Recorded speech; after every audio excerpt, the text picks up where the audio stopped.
Good morning. Good morning. I saw, y'all may be seated. I saw an article that prompted me to do this. It took a survey of college kids and under, and only 65% of college kids and under knew what Memorial Day was about. So, I'm not here to take up a collection, I'm here to preach to, especially to the younger generation and the old ones that don't know. John 15:13 says, "Greater love hath no man than this, than a man lay down his life for his friends." Right. You know, most of us think of the last Monday in May as a kickoff of the summer holiday, cookouts, going to the lake, car races, and fun with family and friends. That's not the reason for this weekend. None at all.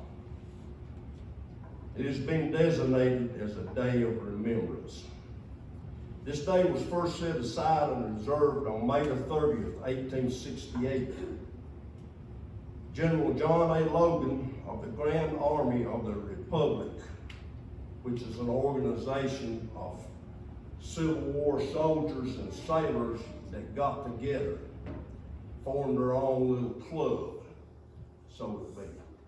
But they got to noticing that the cemeteries and the graves of the Civil War dead was unkept, grown up, sinking in, so they all got together and started going from cemetery to cemetery of the Civil War and fixing the graves up. Civilians joined in and helped them, and they called it Decoration Day.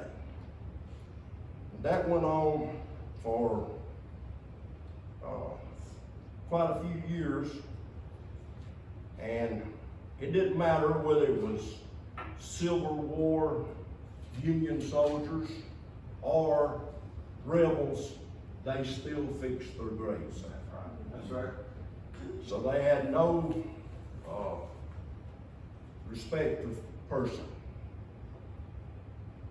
And about 60 years later, after World War II, they changed the name from Decoration Day to Memorial Day.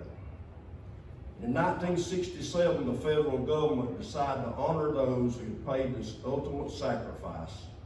Thus, the last Monday in May became a national holiday, and it was called Memorial Day. It was named to honor our war dead. And with Decoration Day, it was just like Memorial Day. It started to lose its luster. We forgot what it was all about. Come on now. And a large percentage of Americans have forgotten about this day. It should not just be one day a year, but every day we should remember. We should remember what it's for. Our parents, our government leaders, schools, and sporting functions are the ones at fault for not helping carry on this tradition. We don't stand for the national anthem anymore. That boils me. It hurts me bad. We don't even say the Pledge of Allegiance in school. And it's a crying shame when a kindergarten student don't know what this day is for and cannot recite the Pledge of Allegiance. Right. I'm gonna brag a little bit. Mine and Bubby's son Cole, before he was 3 years old, he could stand up and say the Pledge of Allegiance. Why? Because I felt it necessary to raise a patriotic son in my family. Amen.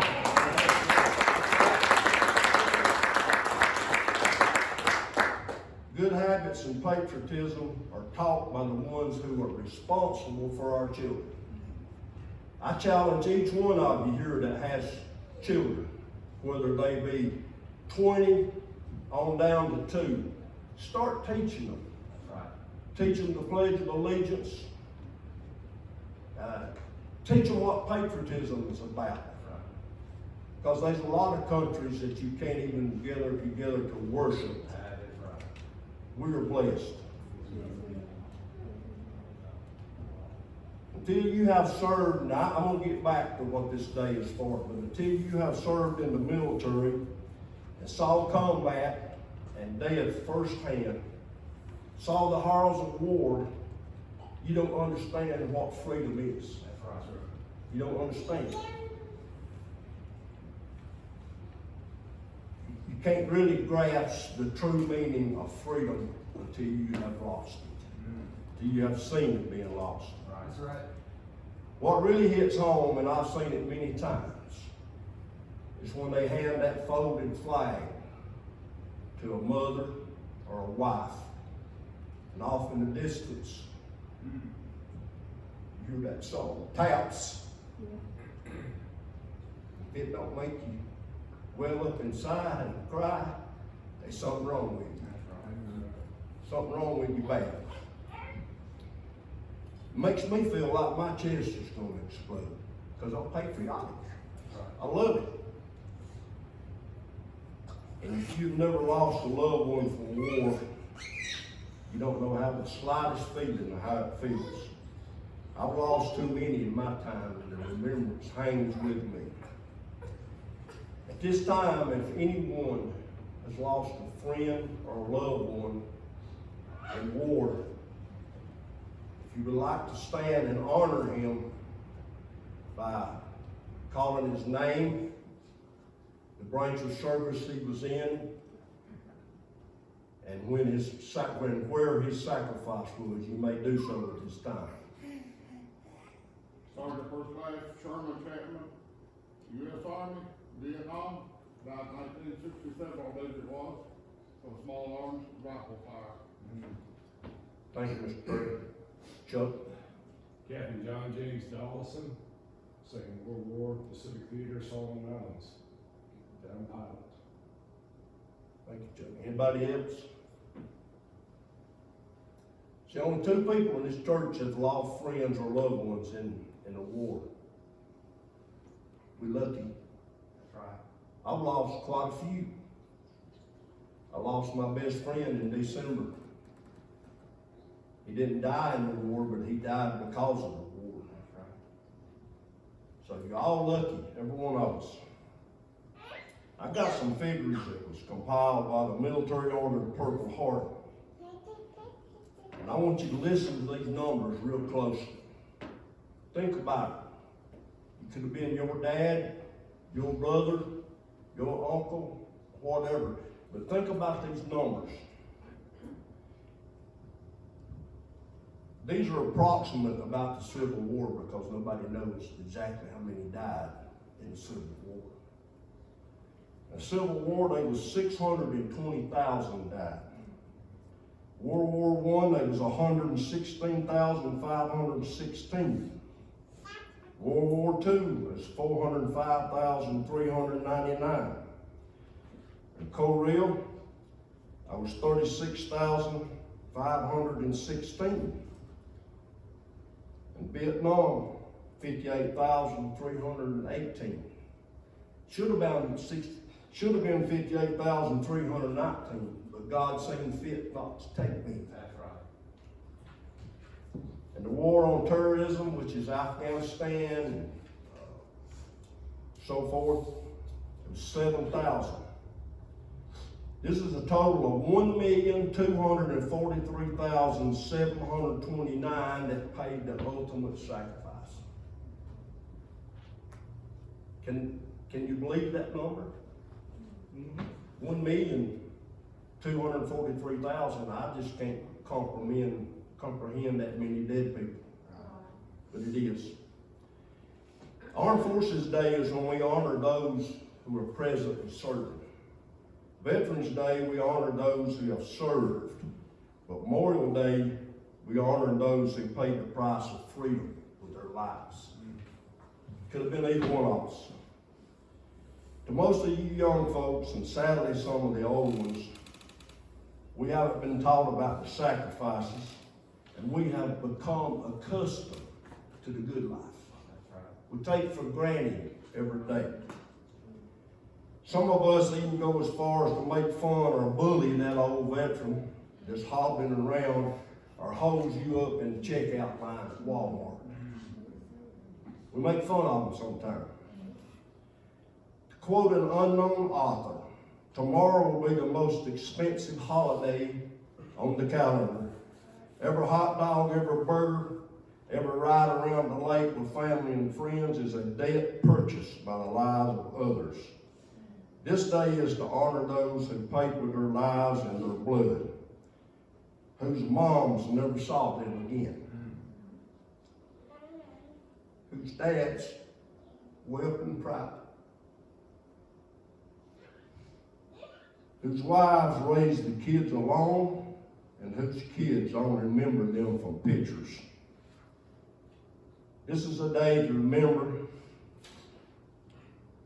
that others paid for every free breath you get to take. Freedom. That's the sweet taste of freedom without paying the price. You're